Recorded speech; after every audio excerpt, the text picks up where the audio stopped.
Le gouvernement du Québec veut aller chercher 100 millions de dollars de plus via la taxe sur les boissons alcoolisées. L'Institut économique de Montréal remet en question les taxes puritaines, c'est-à-dire les taxes sur les produits nuisibles comme l'alcool, le tabac et le jeu.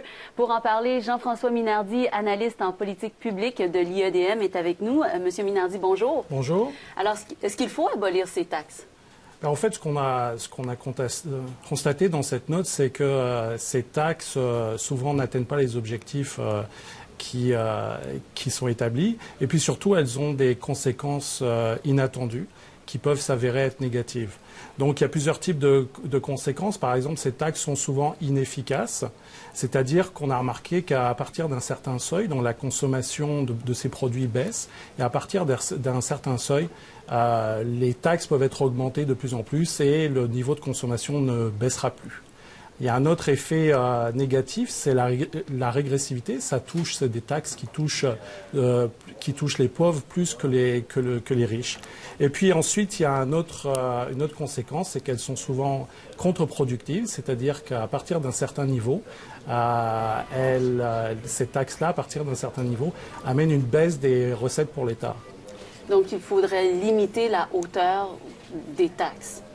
Bien, ce qu'on constate, c'est que la tentation va être grande dans ce contexte de déficit budgétaire pour la province du Québec ou pour d'autres provinces du Canada ou même pour le fédéral d'augmenter ces taxes-là. Et tout ce qu'on veut dire dans cette note, c'est que si on augmente et on arrive à un certain taux, ça va être largement contre-productif. Donc il faudrait y réfléchir à deux fois avant de le faire.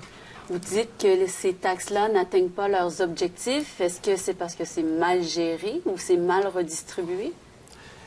Elles n'atteignent pas leur objectif parce que si on prend l'exemple de la taxe pour le tabac, par exemple, on a noté qu'après une réduction initiale, on est arrivé à un taux au Québec à peu près à 23%. Et on a depuis 10 ans, on a ce taux de 23%. On a pendant ce temps doublé les taxes sur le tabac et le taux de consommation n'a pas changé. Donc on arrive à ce moment-là à une taxe punitive parce qu'on augmente de plus en plus les taxes et c'est toujours les mêmes personnes qui payent.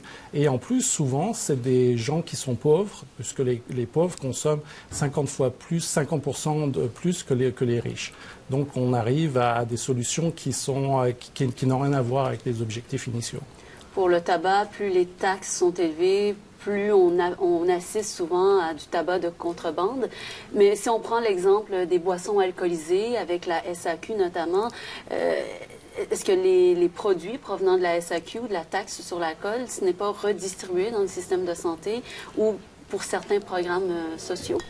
Eh bien, en fait, c'est ce qu'on aimerait, c'est qu'on aimerait que ces taxes qui sont désignées pour lutter, pour contrer un certain nombre de problèmes, que ces taxes soient désignées à ce genre de problèmes. Or, c'est pas forcément le cas. On s'est aperçu, par exemple, pour le stade olympique, il y a tous les Québécois qui ont entendu parler de la taxe sur le tabac qui a été doublée en 1976 pour le remboursement du stade olympique.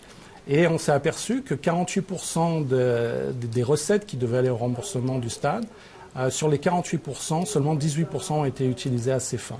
Tout le reste, ça a été pour l'épicerie du gouvernement. Donc c'est important que lorsqu'on annonce des taxes, on annonce aux Québécois qu'on va les utiliser à certaines fins, que ça soit effectivement le cas.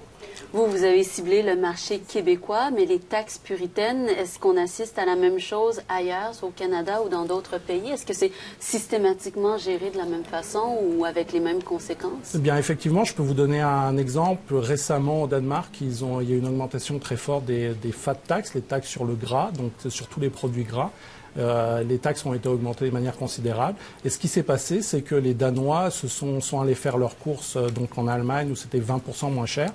Il y a eu un tollé chez les détaillants et ça a amené le gouvernement à retirer la taxe, donc à retirer le programme et ne pas mettre en place une autre taxe sur le sucre, sur les produits sucrés qui devait être mise en place. Donc c'est des phénomènes qu'on retrouve à peu près dans tous les pays industrialisés et il y a beaucoup de similitudes. Je crois qu'à New York, il y avait aussi cette taxe sur les boissons gazeuses d'un certain format.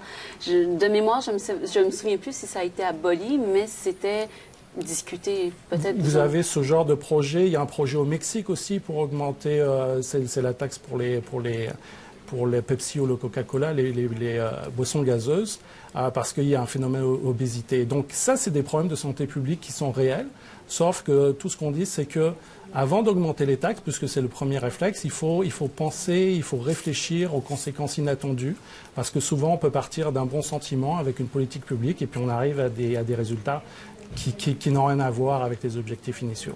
Jean-François Minardi à l'Institut économique de Montréal, merci beaucoup. Merci. Au revoir. Au revoir.